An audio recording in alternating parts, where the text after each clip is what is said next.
The Energy of Abundance, Practical Advice and Spiritual Wisdom to Achieve Anything You Want in Life by Phyllis King. Chapter 8, Karma. Sakyong Mifam says, like gravity, karma is so basic, we often don't even notice it. The idea of cause and effect is accessible to most people in some form. Modern culture provides a measure of this through the penal system. We know that if we perform some negative behavior, there's some negative repercussion. For the most part, we understand there are consequences to our choices. What most of us don't have a solid grasp on is what karma is or how we recognize it playing out in our lives. We don't grasp the many layers and dimensions of who we are actually affect the totality of our creative process. But this is where we begin to make sense of our relationship to karma. It's multidimensional. We are always in a creative process. We're never not creating, consciously and unconsciously. Certainly, we create with intention, and we create with our emotions, and we create with our intellect.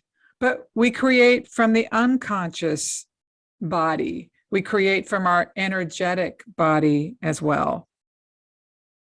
So there is this part of us that doesn't know what we don't know, that hasn't been revealed to us yet, or our awareness has not expanded yet, or we're not awakened enough to know. And some of it's unrealized self-potential, and it can take time for the negative pieces to come forward so that we can resolve them. But that is why we're living, isn't it? To evolve ourselves, to heal, to grow. So you don't have to let this freak you out or scare you in any way. But we navigate our experience most successfully by learning how to pay attention to how we feel, that inner navigation, and responding to that more than anything else. Most of us don't know what to do about karma, or if we should do anything about it at all. And there's, of course, a general misunderstanding about the word and idea of karma. Most often I'll hear people say statements like, I have good karma, or I have bad karma. And karma is neither good nor bad. It's simply a word that describes the totality of our experiences, the accumulated effect of the decisions we've made in this lifetime and past lifetimes. Karma is really unlearned lessons. Another way to think of karma is that it's the glue that connects everything that is. Karma connects us to everything we have done, everything we are doing, and everything we will do. And when we free ourselves from karmic implications, then we are creating anew. So if we have karma from lower level frequencies, and we resolve those lower level frequencies and heal ourselves in a certain way, or become more awake in a certain way, we're not going to have to work with those frequencies any longer. We're not going to project those into our future consciousness any longer. So we just won't receive any more experiences from that. Now, most of you know we have energy centers throughout our bodies called chakras. These energy centers house all of our information from all of our experiences, past and present. Let's give an example. Let's say you're in your 50s, and when you were in your 20s, you had a negative experience with a lover. You decided to leave that person behind you. The interaction was taxing, and you felt it was just time to move on. And when you moved on, there was a sense of relief that you no longer had to deal with that person. You were done and it was over because you didn't have to deal with them any longer.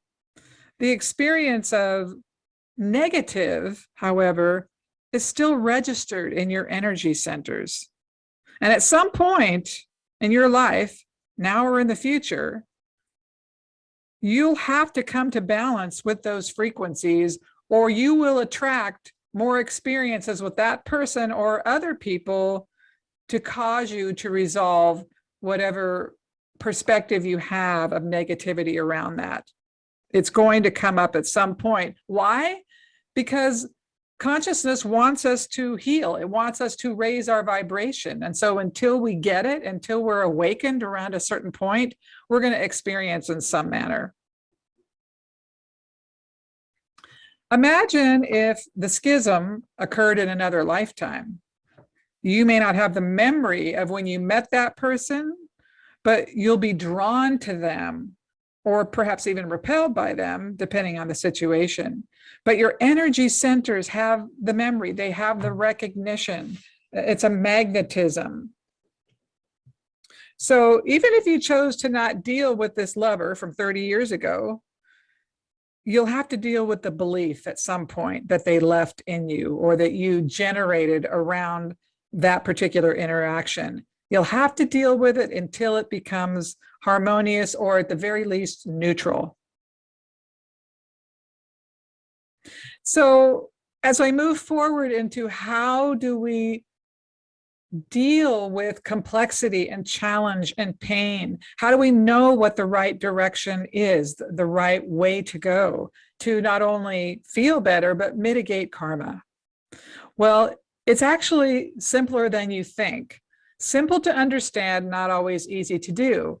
But there are three primary questions we all need to answer. And if we focus on these questions, they will lead us to the answer in the moment, to any situation in our life. So if we're in a struggle, we're at a fork in the road, and we're unclear what the next thing is we need, here's where you need to go. Step one, you have to answer, who am I? Step two, what is lasting and real? Question three, where does my happiness come from? So first, when we ask ourselves who we are, who am I? We're forced to remember that we're spiritual beings having a human experience. And from there, we can follow the next conclusions. I'm an honest, loving person with intention to do good in life. I choose to be a force for love on the planet. We align with the truth of who we are as a being and as a person. And that resets the playing field from how we're seeing ourselves in any situation. Next, what is lasting and real? Well, when we ask ourselves what is lasting and real, we're forced to remember that life is on a continuum. It's not a series of compartmentalized moments. And no matter where we are on that continuum, if we want benevolence to come toward us, at any given time, we have to sow seeds of benevolence. We have to get to the highest frequency we can in any moment. And we have to have an awareness, whether we can do it exactly in the moment, but we have to have the awareness that we can create our experiences from joy or from misery. And lastly, when we ask ourselves, where does happiness come from? Then we're directed to remember, oh yeah, it's an inside job. It's how I'm thinking. It's how I'm believing. It's how I'm reacting to my moment. It's what I'm telling myself is true. So whenever a question, a struggle, a confusion arises, if we measure it against these three questions, we'll know what to do. And it may be a step-by-step, it may be a long-range problem. It depends on the circumstance, but it will become clear what will cause expansion to occur. You know, recently I was giving a presentation on abundance at a metaphysical center. And when it came time for the Q&A period, a man in the audience rose to ask a question, and it was about revenge and whether the ends justify the means. He had recently gone through a divorce and was quite unhappy about the amount of financial support he was required to pay his ex-wife. So his question centered on his divorce and the large payout he had to give. He wanted to know if he could do something tricky or get around the judgment so he could keep more money for himself. The idea of getting the upper hand felt really good to him, and he wondered how that related to karma. So, of course, I asked him to formulate his question in the context of who am I, what is lasting and real, and where does happiness come from? And what follows is somewhat of how that process went. So, who am I? And this is the man to the question, but he's more than an ex-husband, that he has greater purpose than to have or give money. So, and when we go back to the identification of who we truly are, we become less interested in winning and rather more interested in creating a momentum that is truly expansive and will take us where we ultimately want to be, not just in that moment, but 5 years down the road, 5 lifetimes down the road, if you will. So I asked him to get in right relationship to that point of view. Secondly, I was saying, what is lasting and real? Cultivating benevolence and love in our life is what is lasting and real. Everything else is fleeting. If we cultivate resistance and anger, we're going to have more of that. So my goal in that moment was, what can we do to move away from anger and resistance? And you can still go for the best decision, but you want the decision and the course of action to be grounded in expansion, not anger. And finally, we addressed, where does my happiness come from? Well, it comes from inner balance and peace, and no amount of money gives anybody that. Money is an external, it's an energy, but it comes to us in external forms which stimulate us temporarily. If you have a lot of money, you can stimulate yourself over and over and over and over and stay away from yourself. But if he's seeking revenge, he'll get that monetary stimulation or satisfaction, but it would actually reduce his life force energy to be out of integrity. That's an anti-abundance frequency. So we're allowed to hold people accountable. We're allowed to take the best course of action that's going to make our lives simpler, if you will. But it has to be grounded in a more holistic view. It can't be shrunk down to something as base as revenge, which is on the lower end of the spectrum. Now, here's a personal situation. I'll share this process with you, how I worked through something in my own life. And it had to do with my daughter, who at the time was involved in Girl Scouts. And she had an event with them, and it had been on the calendar for a while. And it was now December. The event was supposed to be in September, or it had been planned in September. Well, 3 days before the event was to occur, I got word that the local tree lighting ceremony in my city, the date had been changed from a Saturday to a Friday. And it was going to be the same evening as the Girl Scout event. And this is an event my family does every year, and we enjoy it tremendously. It's a family ritual. So I emailed the Girl Scout leader and let her know what had happened. Well, the event my daughter was to be involved in was a very casual happening. It was a movie night for some new incoming Girl Scouts. And I apologized for the late cancellation, and out of respect, asked her if my daughter could be excused. And I fully expected it would be no problem. As it turned out, the Girl Scout leader was irritated, and she sent me an email that was a bit snarky. And my immediate reaction was defensiveness and irritation, kind of right back at her, because I'm thinking, well, the tree lighting ceremony is very important to our family. And I knew everyone would be disappointed. And if we didn't go, or we didn't take my daughter with us, something would be missing. However, despite my inner reactivity, rather than respond, I sat with the emotions until the next day. I really wanted to decide how best to handle it and how I could work through my own energy to not be so reactive. So first I talked to my daughter about the potential that she may not get to go to the tree lighting ceremony. And I was in a rock and a hard place because I want to teach my daughter responsibility and accountability. But the tree lighting event is an annual family event we've done every year.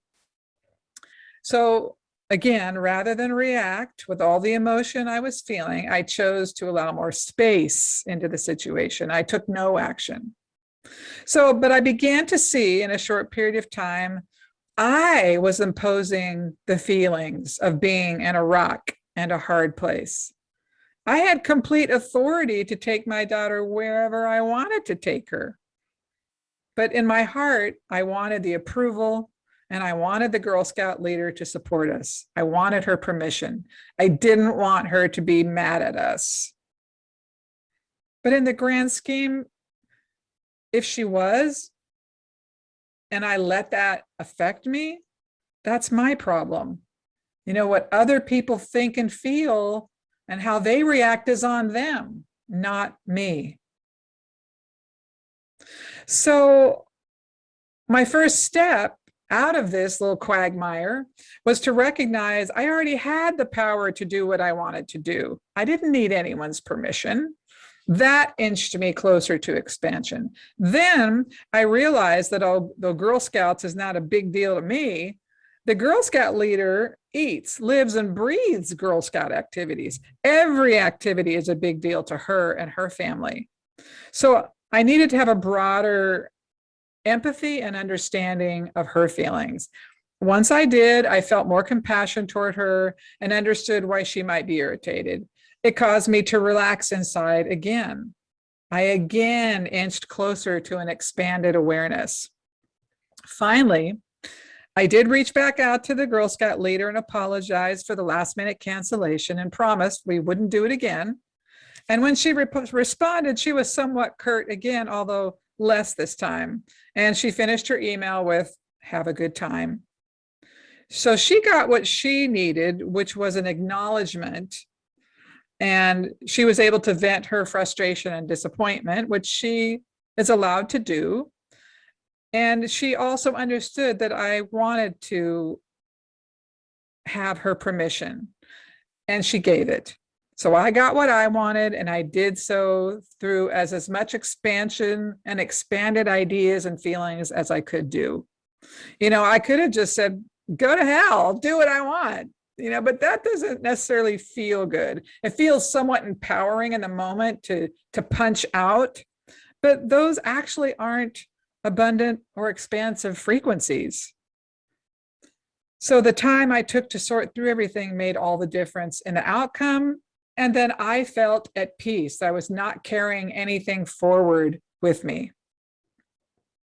So the moral here is that expansion in any situation happens inch by inch, moment by moment. Every now and then it's a big leap, but most often it's inch by inch, and we're building something in a situation and in our own energy. So ultimately it worked out for me and the Girl Scout leader. We didn't create any karma moving forward. And again, we don't get out of karma by doing it badly. We get out of it through the willingness to say, I don't have to like this, but I will do the best I can to create the most positive outcome. So I want to talk a moment about energy and energy centers, the chakras. And you're not able to see the graphic in the book, but we have something in our chakras called vrittis. Vritti is a word that means whirlpool. So you can imagine what a whirlpool looks like. When we have karmas, unresolved karmas in our chakras, they show up as vritti. And if you've ever seen any movies in the ocean or lakes or wherever where there's a whirlpool sucking, pulling you in, That's the same way Vritti works, that until we take the charge off of our Vritti and our chakras, that the whirlpools of those karmas are going to draw us in. And these are the things that we carry with us out into the world that we don't even know. We're not conscious of them, but it's part of what causes us to be drawn to some people and not to others, and some circumstances and not to others, because these Vritti are active and sending out energy and magnetizing to them so that we can eradicate the content and free ourselves from their influence in our energy centers. Now, in the case of money itself with karma, you may or may not have a karma that indicates you'll be rich in this lifetime, but you don't have to be rich. You just have to be able to attract and have it come to you when you need it come to you. So we all have the ability to make that happen, no matter what our specific ego consciousness is and personality and family situation is in that lifetime. And the game of attraction, of magnetism, is really about resonance. Because as we raise our frequencies in various ways, our magnetism itself increases in totality. It changes how we're showing up in consciousness and what comes to us. So the level at which we resonate is how we attract prosperity. And so as long as we're dedicated to inching our way in the direction of expanded consciousness, abundance, prosperity, life does fall into place without our extreme effort, that it's really an inner game, an inner discipline of aligning with proper vibrational frequencies. Most often, it's our resistance to doing that work because it's uncomfortable, and coupled with our attachment to an expectation of what it needs to look like, those are the two things that cause us the suffering. So let me now focus on the idea of intention, because the universe is conspiring on our behalf to make things work out for us. That's the flow of energy that we're living in. And consciousness presupposes our intention before we even make it. It presupposes our mistakes and our poor choices, and it's ready to mitigate at any turn. It knows our heart. And intention makes a difference in the type of karma we create for ourselves. For instance, let's say a person is driving a car, loses control, and accidentally hits someone and kills them. So the karma of this situation is going to be significantly less potent than, say, a driver who maliciously targets an individual and on purpose runs them down on the side of the road with their car. So intention matters, what you meant to happen, what you intended to do. So in this particular situation, it may not erase the karma entirely, but it mitigates the potency. The point, what we intend, matters. If you come to life with a clear heart, do your best to keep a clear conscience, and your desire and intention is to be a force for goodwill and light, you will absolutely create less karma for yourself. And again, karma is simply the word that describes the accumulative effect of all our experiences, where we're resonating, and the things that we have left to learn and resolve. And the more we adopt this view about karma, the easier time we're going to have. And here's the thing, the easiest part. If we pay attention to how we feel and become very connected to the nuance of our system and seek to put ourselves into balance, meaning at peace with our lives, our moments, our choices, our relationships, we will automatically clear out karma. We'll balance frequencies and raise them with or without the consent of people or circumstances who collaborated to create the karma in the first place. Now, one of my favorite exercises for changing karma and reality is inserting high vibration frequencies. It's truly a mini vacation. But this insertion of high vibration frequencies truly has an enormous impact on your energy and your karma. Another technique I share with clients is that of balancing chakras. And there's varied approaches taught about this by various practitioners.